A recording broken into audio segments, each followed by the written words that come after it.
DC Cahalane, you're very welcome to your own place, the Republic of Work. Thanks, Jonathan. Tell us a little bit about the idea behind Republic of Work. Where did it come from? You know what, the idea from Republic of Work came, I suppose, about 7 or 8 years ago. I spent a lot of time way back before I got into technology working kind of in and around hotels. I spent a bit of time working in hotels, spent a bit of time working as a consultant for hotel chains. And I suppose what I saw was, you know, in hotels, the very nature is you create an environment that's conducive to leisure, and, you know, the better job you do at that, the better business you get out of it. And it was always this thing, you know, in terms of then when you'd go back into a business world, you know, what effect would the environment have on somebody's ability to like work productively? And would there be a connection between the two? So about 6 or 7 years ago, I got obsessed about this. I got obsessed about the idea of how did the environment affect how people actually worked in it. And I guess I looked at doing something, and it was actually here in Cork. I looked at doing something, and that was all going great until the first day I Googled co-working space, and the first entry that came up was this guy called Pat Phelan, who was saying we should open a co-working space in Cork. So I went and met Pat and kind of got sidetracked into... So in other words, this should have happened... This should have happened 6 or 7 years ago. And like, given that now, you know, you have a couple of players in the world market who started around 2010 and 2011 who were valued in the billions of dollars mark. Yeah, maybe it would have been better to start way back then. But the thing is, it's going now. So to those people who aren't familiar with the co-working model, how does it work? I mean, how do people come to a place like this, do their work, grow their business, and go home? So it's, you know what, it's like what we say here is we're at the center of a few different things in Republic of Work. So like we would describe ourselves foremost as a kind of an innovation hub. And I mean, that's not, you know, there's nothing kind of over the top about that. All we're basically saying is we're a bunch of people who like looking at stuff differently. And when we look out into the world and you see the millennial generation coming up, and you see, you know, things like Airbnb being the biggest hotel group in the world, despite not owning any hotels, and you see Uber being the biggest taxi company in the world, despite owning no taxis. We know that there's a world that's coming that's going to be full of change.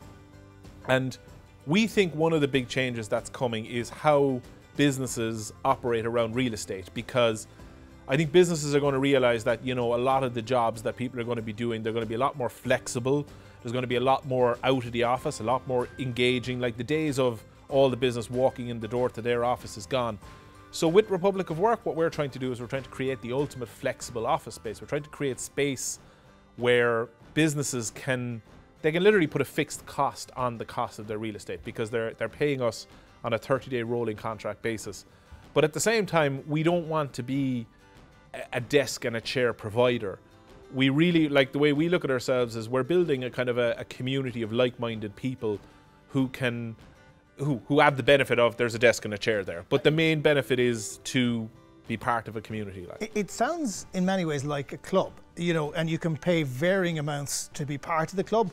You can get this level of membership or that level of membership, or you can go for the gold membership. And that's effectively how it works. You pay a monthly fee on a rolling 30-day contract, but you get all the benefits of the club.